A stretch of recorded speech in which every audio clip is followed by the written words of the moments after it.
Hi, I'm Dr. Edmund Sulkowski, and you're watching Let's Talk Healthy Pets, health care and wellness for animals, as you know. And we're here with our guest, Jesse Klepsik. Hi, Jesse. Nice to see you again. Nice to see Haven't you, seen you Ed. for a while. Haven't talked to you for a while, actually. You've seen Jesse on the show before. Jesse runs the Angels for Animals Rescue, dog rescue, Yes. and you do cats as well from time to time. A few cats, yes. Yeah, but mostly dogs. Mostly dogs. And you're prone to rescue Westies, as I know. Oh, Westies and Karens and all the little guys. Yeah, I think I have about 5 of your little guys. Yep. 5 of my Doxies came from Jessie, as I'm sure the audience remembers. But we brought Jessie on to talk about her organization and what dogs she has available now, and a number of other topics that we're going to discuss today. Jess, how did you start Angels for Animals? Well, once upon a time, I worked for the Humane Society, and I knew that there was a very great need for people to be out there, to be networking these dogs, finding them homes and helping them, because a lot of them come with physical problems, behavioral problems, and things like that. And when you adopt a dog from the Humane Society, they don't really take the time with you to find out if this is the correct home for the animal. When I was there, I spent a lot of time with the prospective new owner, with the family, asking them questions and telling them this dog will work for you or this dog won't work for you. And then after that, we developed our own organization. And you don't have a facility. No. You basically work out of your home, and you find foster care homes, That is correct. and your dogs are then under foster care for a while until you can find a home for them. Yes, and those foster parents actually give me a lot of information. They tell me the personality of the dog, what they think the dog would do well in the situation, whether they need another dog, whether they need children, whether they should be with an adult family. So I let the foster home have a lot of input into the final decision as to where that dog goes. How do you fund yourself? Because food is expensive, vet bills are expensive, and just daily care, grooming and so forth. How do you take care of those expenses? Every year we sell the Enjoy book and the entertainment book, and I also collect aluminum cans. People call me, especially from the South Park area. Those people are great. They save all their beer cans and pop cans, and I go pick them up, and I take them over to Canamac Metals, where I get money for the aluminum. So they call you when they fill up a bag or a box or a container of them? Yes. And then you go pick them up. Well, let's throw that out to the residents of Peters Township. That would be great. And maybe we can put your phone number up. I'm sure we'll do that throughout the show. Yes. And maybe people can start saving It'd be saving great, that. especially with the parties coming up. Yeah. This is the season for Right. aluminum cans. That's right. And beer and pop, for that matter. Right. But everybody, please try to do that. Can put your containers in your garage or so forth, and when they fill up, give Jessie a call, and she'll be there to pick them up. Yes, I will. And so you do that in the books, and I would imagine a lot of the foster care people throw in a lot of their own in They there as do well. a lot.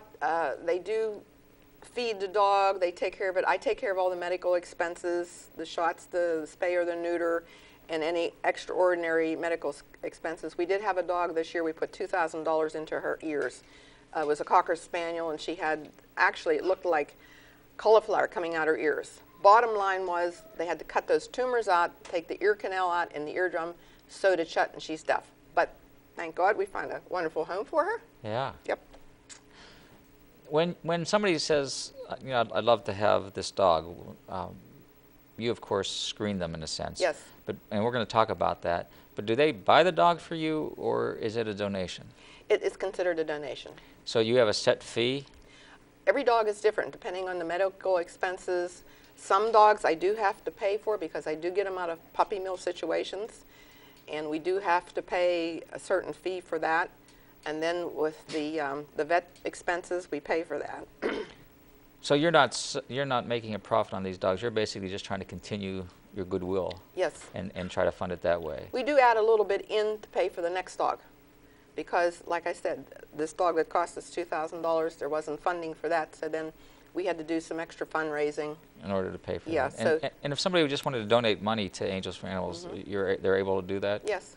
And We have very few people that do that, however, and I don't really push that because I do have a fee for the dogs, a donation fee, because of everything that we have to pay. So a lot of people will do other things for me. They'll give me dog food, or they'll give me crates they no longer use, things like that, or they'll act as holding homes. So it all works out in the end with the cans and the Enjoy books and everything. Because I know you have a couple jobs. You work Yes. for the Peters Township School District driving a bus. Yes. You work for St. Clair Jewelers here in Peters Township. Yes. Anything else I don't know about besides I also work for the Park News. the Park News? Park See, News. I didn't know that. So you're a busy person, and I've been at your home, and you have how many dogs of your own? 7. So I know you're busy there. Yep. So this effort that you make in providing homes for these somewhat abandoned and abused dogs, I mean, I don't think you've ever had a dog that didn't have a story. Right.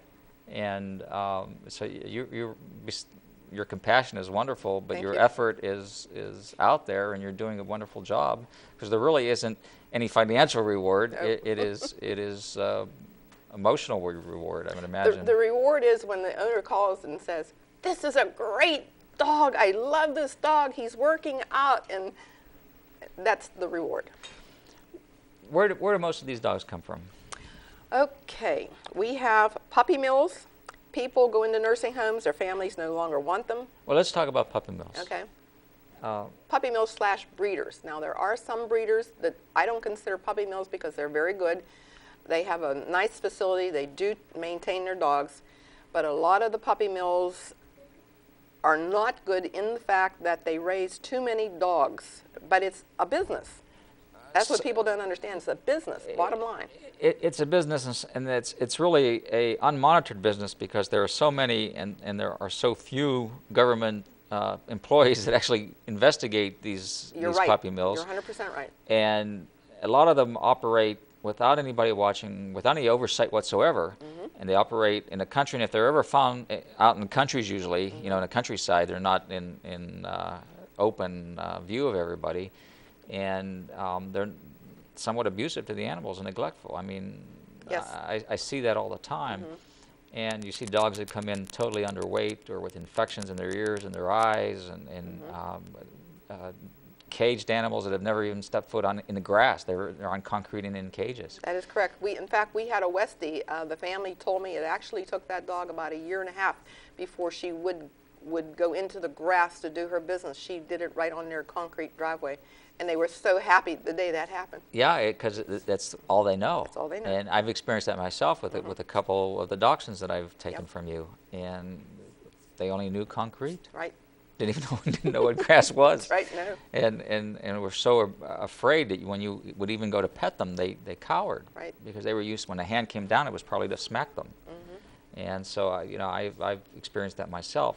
But what happens when one of these puppy mills gets turned in to the government, and the government shuts them down, they just relocate That's right. and start up again, and they're pushing these dogs to where? Where do they go? Don't know. Don't know. See, the thing of it is the Department of Agriculture is supposed to control that. They have a certain guideline that these breeders are supposed to follow. Do they? Do they go in and enforce it? I don't know. I would think not, from what I have seen, and I've seen some pretty bad stuff.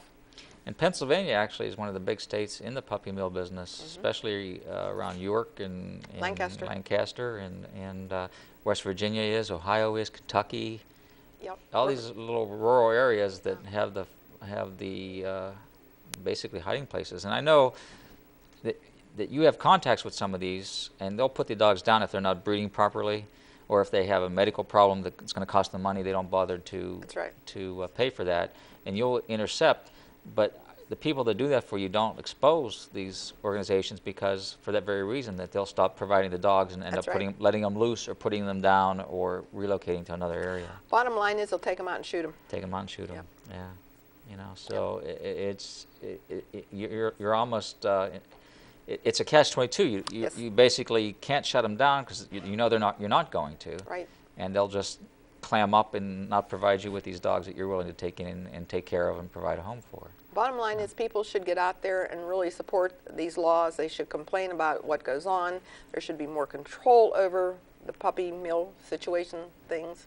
So there's a lot you can do, and you should call your representative.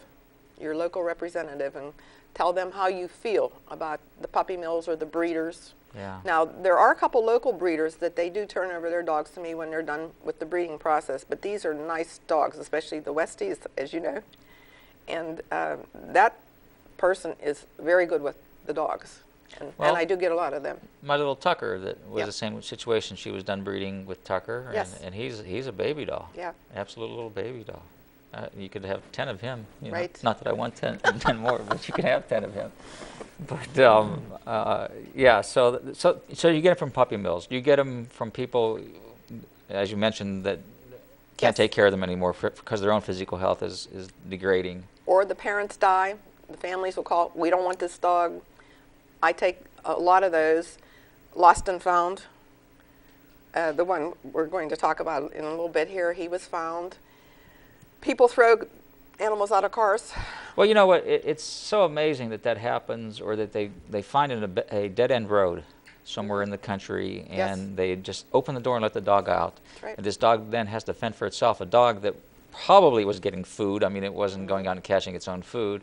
It probably was getting food intermittently, because I'm sure that if you just abandoned your dog, you weren't concerned how it was eating or drinking on a daily basis. Right. But in fact, my sister lives on one of those such roads, and she's taken in 2 dogs that way. Good for her. And they were just abandoned and found wandering. And in fact, one was living under her mother-in-law's porch, all matted and couldn't even walk because the hair was matted together. It was a cockapoo. And they actually crawled underneath this porch to get it and took care of it. And it was the nicest dog in the world. Right. But yet it was abandoned and, given up. Right. And you got to wonder what possesses someone to do that, because there are these facilities. I mean, humane societies are everywhere. People like you are around, surprisingly enough. You know, there are a lot of organizations like Angel Ridge and, Right. and so forth that care about these animals and will take them. But understand this, we are on such an overload because of all this breeding. You have to remember, you have to spay or neuter your dog, or these dogs will multiply. And we're talking, 7 puppies at a time, which times another 7 each one, so that multiplies very quickly. The humane societies are full, and everybody wants to be no-kill because the public says, we don't want you to put the dogs down, but what's the alternative? Well, around here we don't seem to promote that as much. If you go out to California, in fact, I was just with actors and others out in Los Angeles, and that is their goal is to spay and neuter. Right. And so they'll take any dog and spay and neuter it with no charge, or if you have the capability of paying, it's a reduced fee. They've made those arrangements with veterinarians in the area and so forth. And they're not a shelter that brings dogs in and provides homes for them. They're an organization that says, hey, we have enough out there that need Right. homes and so forth. Let's make sure that we don't have tons and tons more. And we don't, in this area, don't even discuss that. It's just a topic that isn't out there. Well, it's that way on the East Coast, too. We've had so many calls, people calling us from Maine and New Jersey and all those places looking for dogs here because they have such strict spay and neuter laws. And I've even talked to our representatives here about, having the governor look into this, and maybe the legislature looking into the dog law to set that up, however it's set up, and to help with the situation. We've got to get it under control because it just keeps, especially cats. Cats are terrible. Well, because they reproduce. A cat, a lot of people don't know this. A cat can get pregnant while she's still nursing kittens. And I've told so many people that, and it's like, no. And yes, it's true. Well, they're actually it's a double standard. There's certain laws that apply to dogs, and the cats don't have those same, Nope. such as leash laws and Nope. licensing and all, That's all right. of that. And you have to wonder if that doesn't add into a lot of this. I'm not saying we need another license, which is a tax anyway, Right. but they seem to fall under a whole other category of how we treat cats Right. compared to dogs. Let me ask you a question, and this was asked to me by Paul, a Peters Township resident, who said he had taken a dog. He found wandering on the streets, took it in, and he said it's a wonderful dog, got along with his other dog and so forth. If I find a dog that kind of wanders onto my property, and what are the steps I should take? Of course, I should try to find its home, because it may have just wandered out the door and walked away out of the yard or so forth. Yes, but you don't know where that home is. So the first thing you have to do, you either have to call 911, you have to contact the police or the animal control officer. And in this area, she would be in contact with the police, and you need to give them a description. You should always take a picture of your dog and have that on file. Anything that the dog has different about him, like if he doesn't have a tail, if he's got some kind of, maybe he only has 3 legs, whatever, but you need a picture. You can advertise in the paper, which is what I tell people if they find a dog. Put an ad in the paper for 3 days saying that you found the dog, but just give basic information and keep enough information back that if you call me, you have to identify your dog. And the reason being is some of these dogs are taken and then sold to research organizations absolutely. And so forth. Or, and pit bull fighters. Yeah. Keep that in mind. As bait for As pit. bait. As bait. Yes. So you don't want to be part of that. Nope. So you don't give all that information out. That's right. Of course, you look for tags on, but a lot Yes. of times there are no tags. Right. You can have, some dogs have chips. Yes, microchips. And let's briefly talk about that. I don't want to get sidetracked because I want to talk about other steps that we need to take. But let's talk about these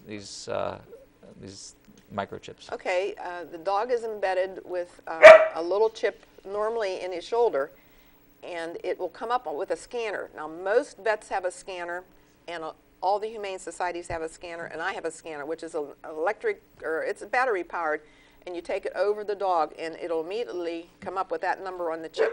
That chip should be registered with Avid or Home Again. And then you call. You call them, and they should be able to trace that dog back to the owner. I'm sure if I took a dog that I found to you and you scanned it to see if it had a chip, you're not going to charge. Do veterinarians charge for that? Do you know? I don't think so. Okay. I don't think And the they do. Humane Society certainly wouldn't. No. You wanted, we were talking before the show started a little bit, and you were telling us about PetSmart or Petco? Petco. Petco. And they have a... They have a program where you can have the chip implanted for $24.95, and that includes registering it with Avid or Home Again, which if you do it on your own, it'll cost you $30 to $35 at the vet to do it, and then you have to pay $15 to $20 to register the dog with Avid. So it's really a deal if that's what you want to do. Now, that's not a surgical procedure. It's kind of injected by sort of a syringe just below the skin and the shoulder just area. right under the skin, yeah. And I'm not saying don't do it. It's a wonderful thing in case your pet would get out. Yes. But I want to throw the other side out there, and there are numerous studies that are associating cancer at the site of this chip.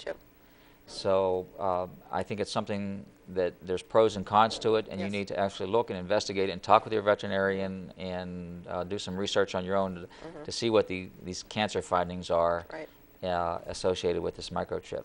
So, but I did want to throw both sides of that out there. Okay, so if your dog's lost, call the police, call the dog law officer, whoever, put an ad in the paper. Talk to all the neighbors, talk to all the people in the area, put signs up on the poles. We actually found a dog that people had done that. They put a picture of their dog on a pole. Plus local coffee shops like anywhere let you put a picture up.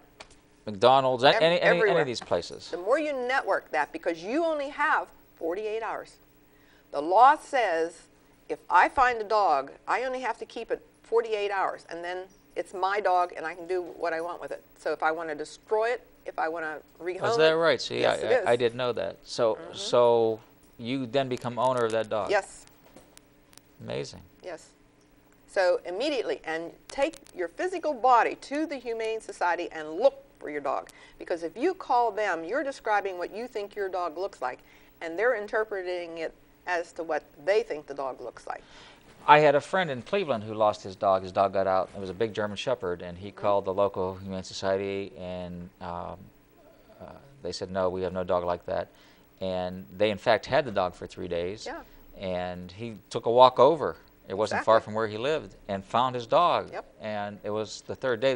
This Humane Society was a kill Humane Society, so it had 3 days before they put it down. Yeah. And he got the dog on the third day before it was about to be put down. Yeah. So take yourself to the Humane Society or wherever and look. Check for your dog and go every day.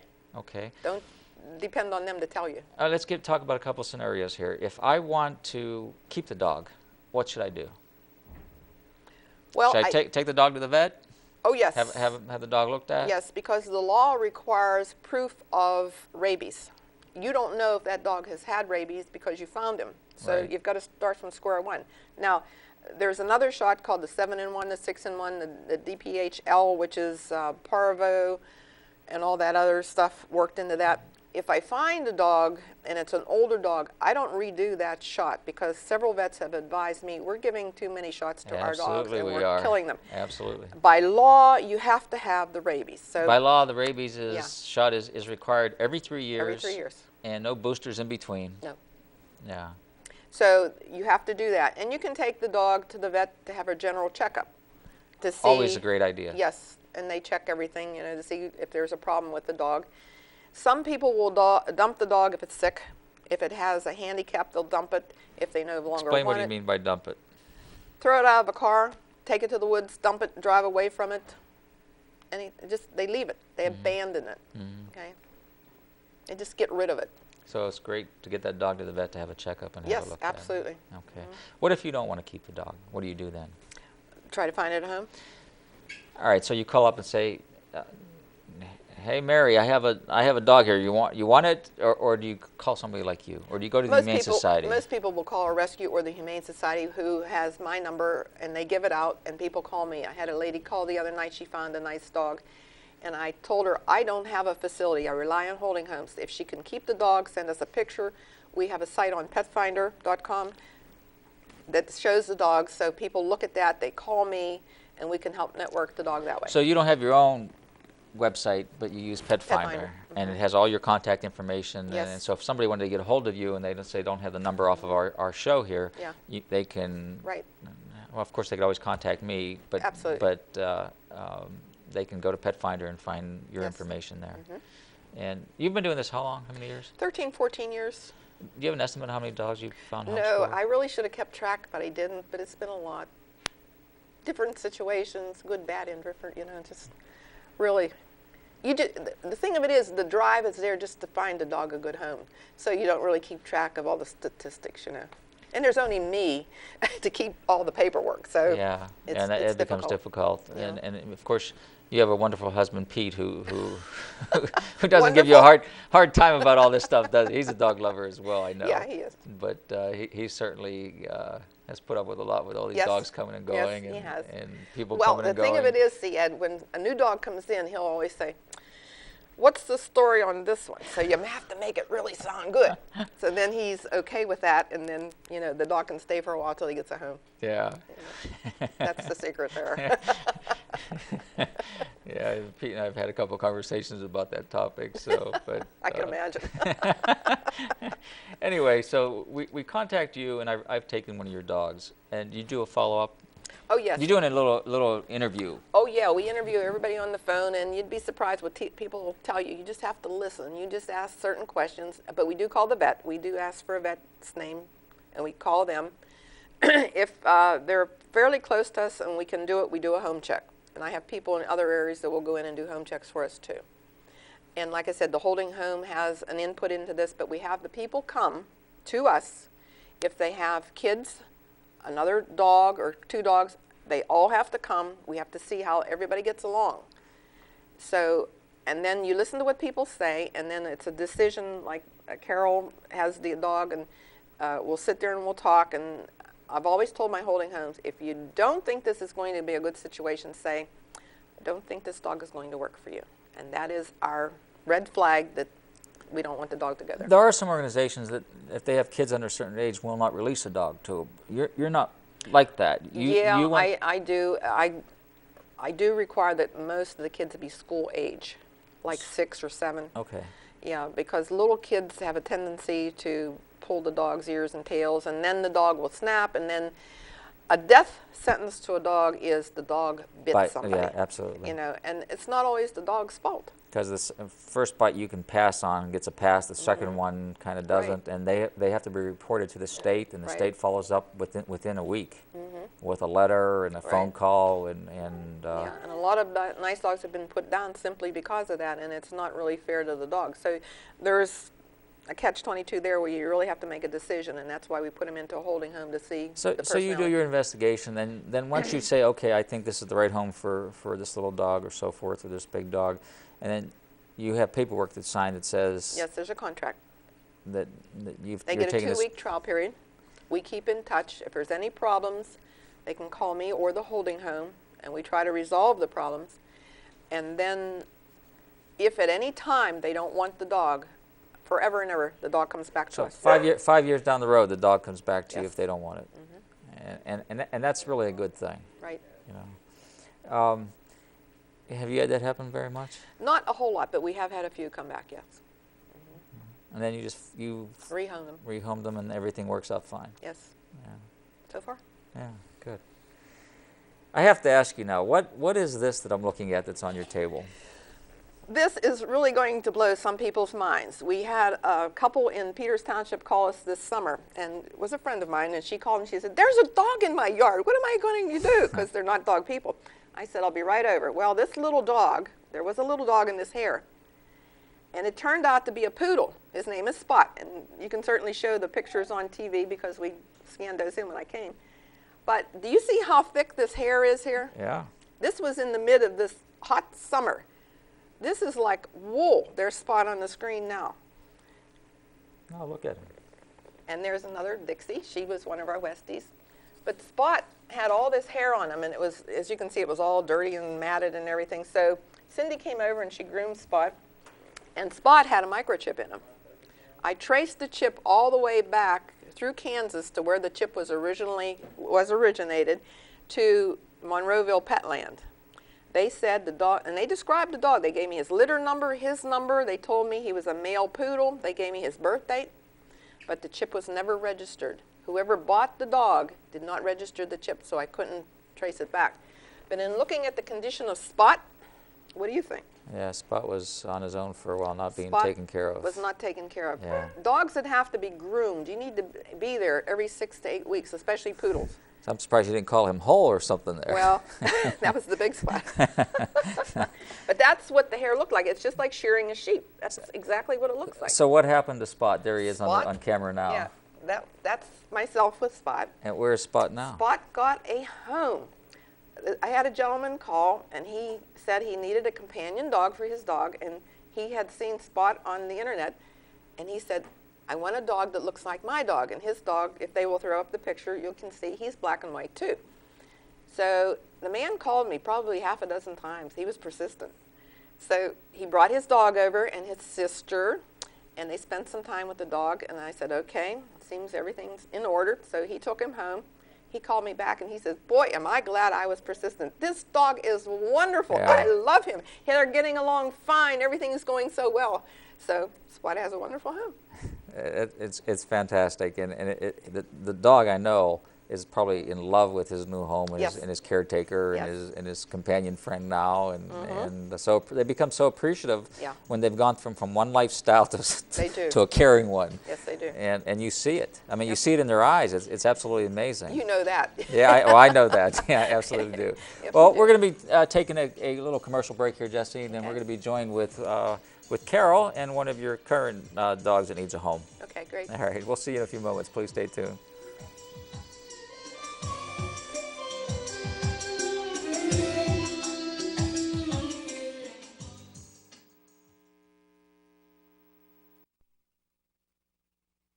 Russell Simmons. Today I want to talk to you about a very important subject, and it's cruelty to animals. Emmy was a victim of cruelty, and someone did something about it. Someone called the ASPCA and put an end to it, because Emmy can't talk. The fact is, animals are abused all over this country, and people sit by and do nothing. It's not slick or fly or cool or none of that. It's just cruel. If you're aware of any animal abuse, go to aspca.org to find out what you can do now and make a difference. She can't do it for herself. How much do I need to save for her education? How much credit card debt is too much?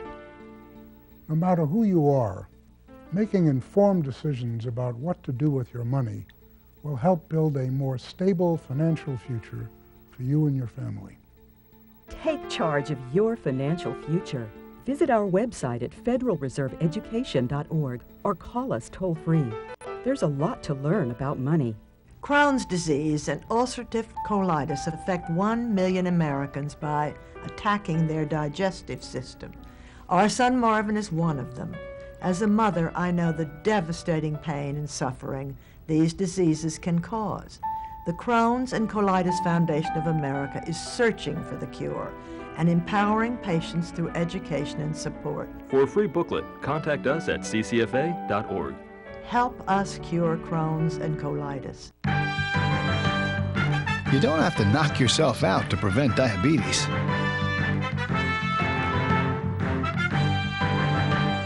Get real. If you're over 45 and overweight, you can prevent diabetes.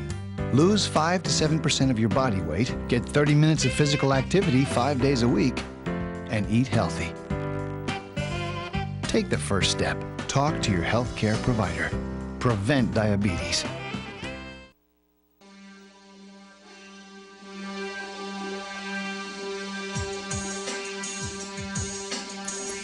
Welcome, I'm Dr. Ed Sulkowski and you are watching Let's Talk Healthy Pets. We're opening up with our Paw Minute, which is a little segment that kind of throws something out there related to animals. You know, it's a great season this time of the year, the Christmas and Hanukkah season, and we have all this great food around the house, and we have to be very careful what we lay out and what our dogs and cats can get into. If we put out hors d'oeuvres, we have to watch the toothpicks in hors d'oeuvres because those are things that can choke or actually puncture an intestinal tract or esophagus. So you got to be careful with that. Chocolate always is a big holiday season thing, and we have to be careful because, as we know, chocolate can kill some dogs. In fact, all dogs if enough quantity of chocolate is eaten. And another big one is a lot of cakes and cookies are cooked with xylitol. And xylitol is toxic to dogs, and it does very little amounts to cause the dogs to go into kidney and liver failure. So we have to be careful not to lay out cookies and cakes that are made with xylitol, and you know, sometimes you don't know. Xylitol is a natural sweetener, but it's a low-calorie sweetener and creates problems for animals. So the best thing to do is not to give your dogs those treats this time unless you're sure that they're having, you know, made with sugar or honey or something like that, but best not to give them that kind of stuff anyway. Another big deal is, you know, as we see today, we had a sudden winter weather change over here, and our dogs, as most people know that I like 80-degree weather, sunshine, and a top down, and but we don't have that right now, and a lot of dogs don't like that, and so you have to monitor your dog's time outside and the effects of the cold on the dog. And if you have a dog that's even outside, you have to make sure that they has a warm home that he can go into and get out of the cold. Salt is a big deal on the roads and the sidewalks, and we need to be careful because that salt is caustic and it burns the paws of the dog's foot, and then they lick it and it gets inside them, and it causes intestinal tract problems. So we want to be cautious of those things during this winter season and holiday season. Well, we're here talking today with Jesse Klepsek from Angels for Animals, and we've been joined by Carol MacDonald-Hardy and Shiloh.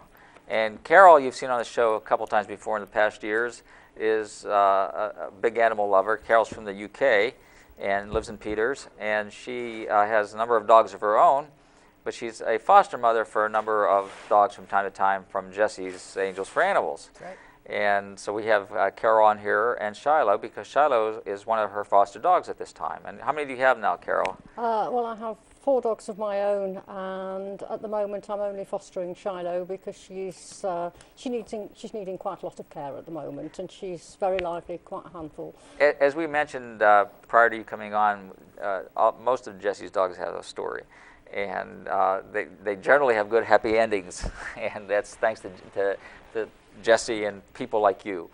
I'm going to include myself in that. I'm afraid to take a Jesse phone call anymore. But in any case, tell us Shiloh's story. Well, we know that we had Shiloh. Maybe 2 years ago, 18 months, 2 years ago.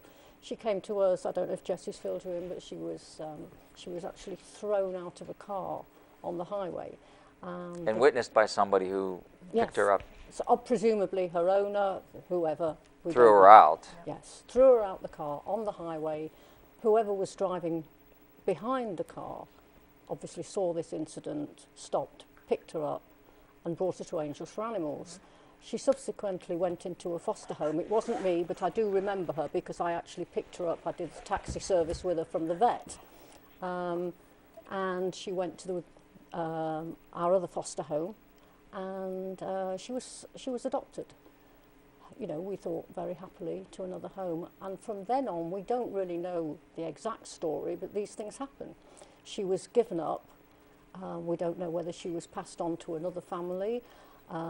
She was given up, we understand, reluctantly, but there was obviously some sort of issues or whatever within the family, and she was given up. She then went to another rescue service, which was about 5-6 hours away, so we don't quite know what happened in the interim period. But this other rescue service, it was a small rescue service, and they actually traced her back to Angels for Animals. Now, so what happened is the person that originally adopted the dog from you Gave it up. violated your role, your contract, signed contract. Ellen DeGeneres' story. Yeah. Yes, that's what happened. And gave the dog to some other person or Yes. some other organization. Yes.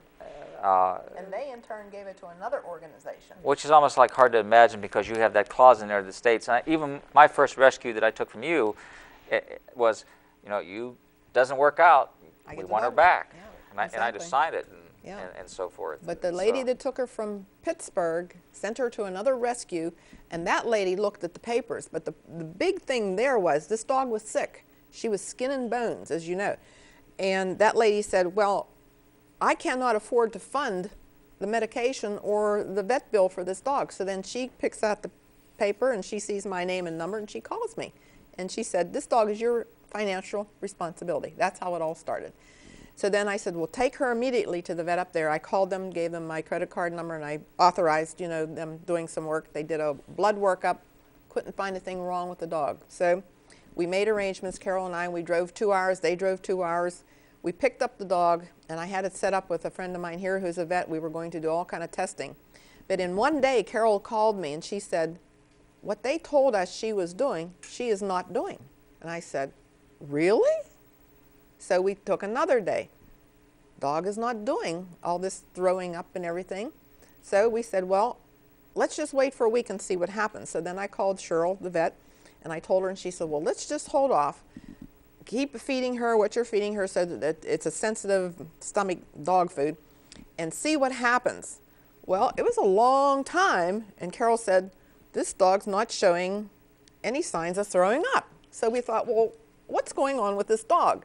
So Carol calls me, we keep in touch, and she says she sees another couple of things developing, like the dog doesn't like you to grab its neck. It evidently was abused. Yeah. And it wasn't a man, it was a woman. So in working with all this information, and with Carol having the dog, we are finding that we have to feed her like 5-6 small meals a day.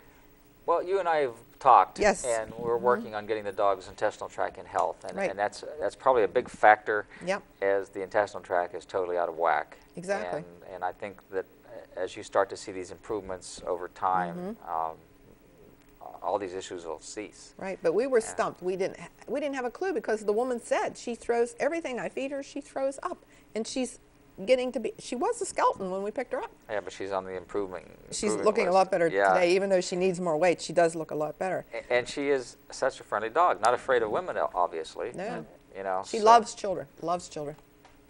But and you know, you've had her how long? Just coming up 3 weeks. 3 weeks. She's she has issues, and this is one of the bonuses of me having her in my home. I can actually work with her as a house dog. I can have her in my home, and I can work out what her issues are. I can put together a little history, if you like. You can start learning a little bit. They can't talk, they can't tell you. But if you're with them for a while, you gradually learn more about them. And so we have a lot more information if we manage to adopt her out again. So you are looking for a home for her. And of course you're going to screen that home, but you're not going to pass her to that home until she's healthy. She is not going anywhere until we know exactly what's happening with her. I think she probably will have to see a vet, because we do want, there are things that are going off with her. We need to isolate one or two things, I think, but she's a very healthy dog. I mean, she's very lively, she's very happy. She doesn't show signs of being a sick dog. So I think it's a matter of time and learning what's going on. You have to make sure there aren't any parasites in there. You have to put the good We've flora done back all the in basics. The intestinal tract and, Yes. and so forth. And she's had all the blood work done. If she was in starving mode for a long time, all that shuts down. Yep. And even just eating causes a reaction that the body sees as foreign matter, and you want to get rid of it. And that's what was going on with her. Yes. So I think once you get, you look at her gums and her teeth, and they're beautiful. Yeah. And you know, as a dentist, that's one of the first things you see disease in is gums. It's well, as an I say, identifier for disease. She's shown no signs of being a sick dog, which sort of made me think. The color's great. She's hydrated. I mean, I see that just looking at her right now. And as I'm picking up little things. She occasionally vomits, but I would say since I've had her for 3 weeks, she's probably done it maybe 4 times, and I'm beginning to learn why she does it. But this is the beauty of being a foster mum. You learn, and it's only time. You can't have a dog for a week and then know that dog. So let's see if we get a good picture of Shiloh. Look at that pretty face. Shiloh, smile for the camera. She is looking for a home, so we are trying to find a home for Shiloh. But you're not going to pass her on until she's healthy. No, she stays with me until we know all about her, we know what's going on, and whoever takes her is fully aware of. Right. Yeah, I don't ever lie about the dogs. I tell them the complete medical history, what they've gone through, what we've experienced, so they know they have to work with that situation if they adopt a dog. You know. And I go from my own experience when I took in who I call Zach and Zoe. And you know how abused they were and how troubled they were, and they took a while. Yep. It's not overnight. No, it's not overnight. It's a process. It's a process. But it's such a joy to see that. I mean, it took 10 months for Zach to even wag his tail for me. That's right. Now that tail doesn't stop. I mean, he just was so non-trusting from the abuse that he had. Yes. But when you see that turnaround, it's just absolutely amazing. Well, I think I have had probably getting on for 30 foster dogs, and I can honestly say one of them was aggressive, and he was obviously aggressive through fear and abuse. Sure. And that one, very sadly, I had to tell Jesse that I couldn't let that dog go near children or anybody, and he really was so damaged. And it was nothing to do with the dog, it was purely fear and abuse. Sadly, that happens too much. Yeah. And sometimes, very sadly, if a dog has been so damaged, but it's not the dog, it's what's happened to it. No, dogs come in with a clean slate, and dogs aren't born vicious. No, absolutely not. Perfect lead into my next question, though. What makes Carol want to be a foster mom? Well, simply because of what I've just said, really, I think. I believe that there are no bad dogs, there are only bad humans. And if I can find the good in a dog, I know what they can give back. And it's amazing how quickly they trust. And because you have a family as well. Yes. And you have issues with family, everybody with a family that has issues. Yes. You have dogs of your own, and dogs always make your life exciting and different. Yes, and I have a horse. And you have a horse. Yes.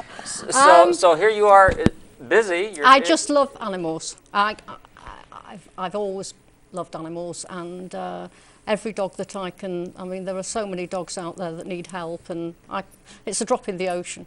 So you've mentioned you've had, over the years of helping Jesse, 30 dogs? Probably about 30, yes. I've been doing it. I found Jesse after I'd been living here about 2 years, and I couldn't work because of my situation here, moving from the UK. And I wanted to do something with the one thing that I knew I could do, and animals were always my... Jesse always tells me you're so intuitive with the animals. Yes. So I contacted Jesse, and I think probably with a view to adoption. And then we talked, and Well, if you remember at that time, she said, I'm going home, so I will call you when I come back. And I thought, yeah, right. You know, people tell you that all the time. But she did. She did call back. And that was the beginning of a wonderful relationship. We've sorted out a few dogs. I've had some very sad cases. Yeah. I've had to have a couple of dogs put to sleep. One had cancer. You had some very sick dogs, because I know we worked very But I do have hard to trying to say get them that well. I know that the last 9 months, 6 months with one, 9 months nearly, 10 months with the other, they had a wonderful life.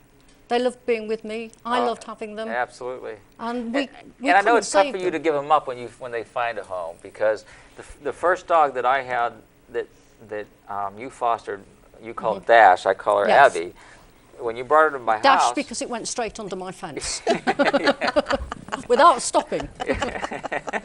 Yeah, she's a quick Yes, runner. yeah, she didn't even notice the fence. She just went straight under it. Well, she was so skinny that I didn't have a fence at all in my yard, but my neighbor did, and she could run right through the fence without stopping. I mean, not even slowing down to make it Which through. is why She I knew called that her she went Dash. through. And when I got her weight up to where it should be, she couldn't do that anymore, and she went through. It was like, whoa.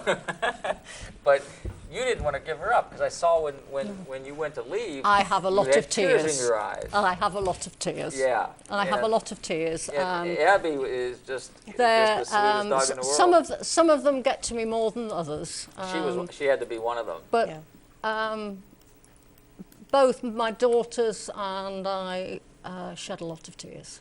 We love them all. I mean, even the one that was vicious. I mean, we had some lovely times with him, but he was too unpredictable.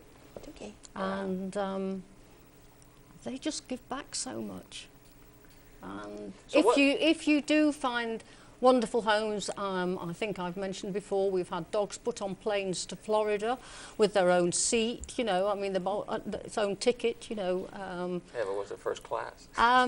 When that sort of thing happens, you just realise that there are people out there who do want to love them as much as we do. And you have such a network, even an underground network, where you drive dogs and you meet up with somebody who drives them another distance until to where they get to where their home is. Yes. And that network that's computerized is extraordinary. But you were well integrated before that came about. I mean, you were transporting dogs everywhere throughout this country. Yeah, and then when you get a reputation too, when somebody calls and says, you just adopted a dog to Diane, I'm interested in a dog. So there's that network of people that refer you to other people.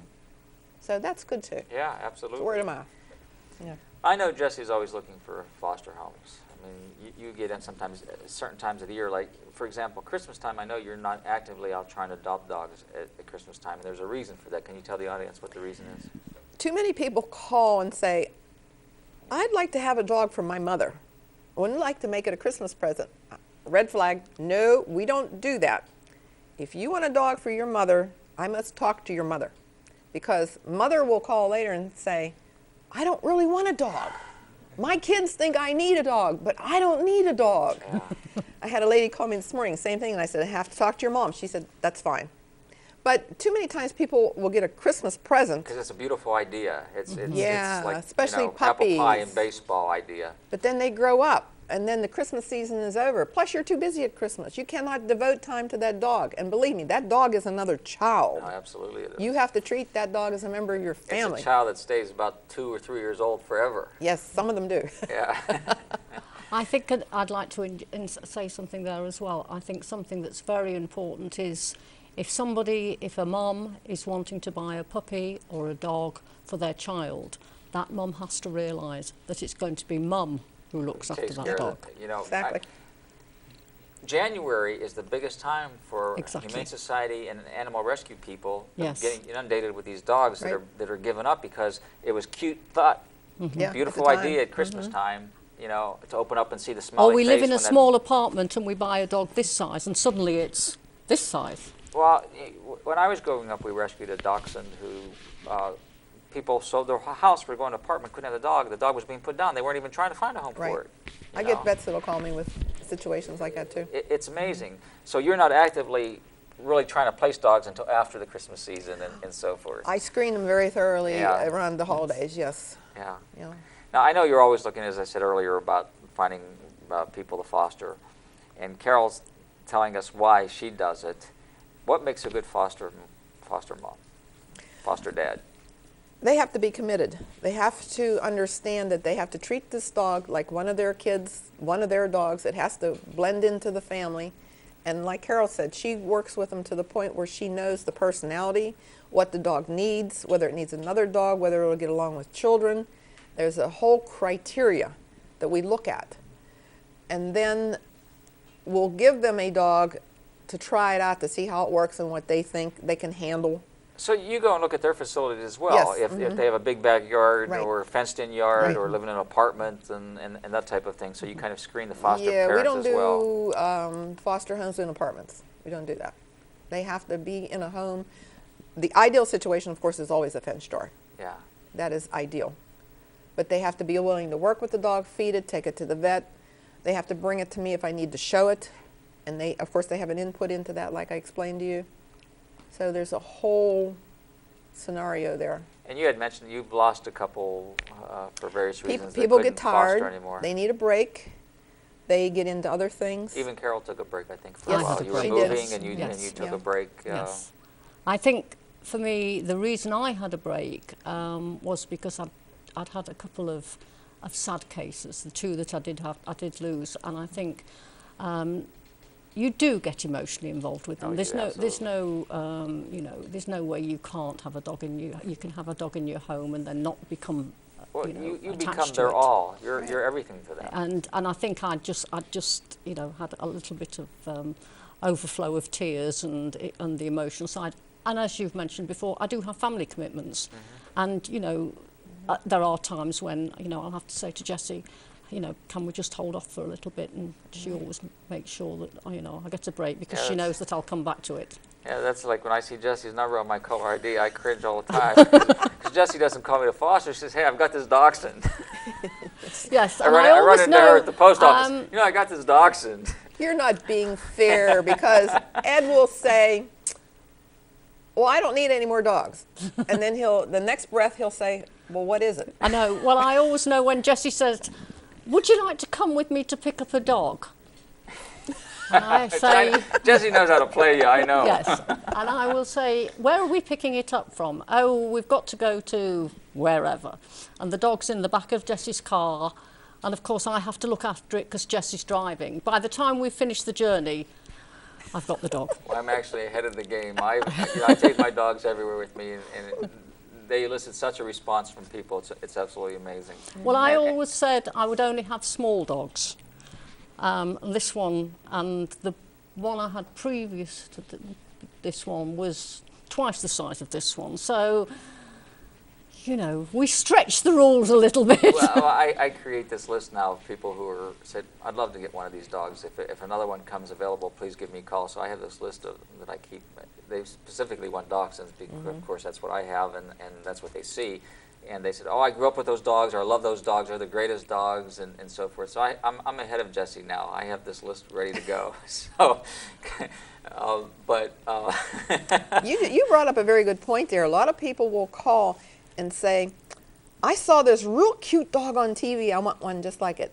And I'll say, what kind of dog? Jack Russell Terrier. Do you know about the Jack Russell Terrier? Have you done your research? Well, no, but it looks like a cute dog. They are cute. Wrong reason. Yes. Wrong reason. Pretty That's hyper, a but they are high cute. energy. Yeah. Oh, well, that's not the kind of dog I want. Yeah. So then you talk to them and you find out what really they can handle. When people talk, I always tell them, you're better off. Puppy's a puppy and they're great, but there are a lot of dogs that are older that are sometimes potty trained, sometimes not, but need a home and are loving and make great pets. I mean, I've not had a problem with any of the ones that I've taken in. They're wonderful, absolutely wonderful. Yes. And how a couple of them were kind of sick and so forth, and they blossomed into beautiful. Well, beautiful I think dogs. it goes back to a lot of people have an image of what they want in a dog. I started off my first dog. She's a miniature schnauzer. She's now 13, 14.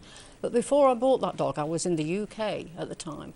I mean, it wasn't so much internet then. It was going to the library, investigate. Just do a little bit of homework. Do some homework, Yes, exactly. absolutely. Talk to someone who has a dog like that. Yes. A occasionally run into someone and say, I had a dachshund growing up, or my neighbor had one, it was vicious. And I've said, well, I've had 12 or 13 dachshunds in my life, I think 13 now. I've never had a vicious one. Yes. You know, they're loving. It's how you treat the dog. You can't just banish a dog with this idea that this dog is vicious because you saw one dog that was vicious. You know. But you can learn. You can learn a little bit.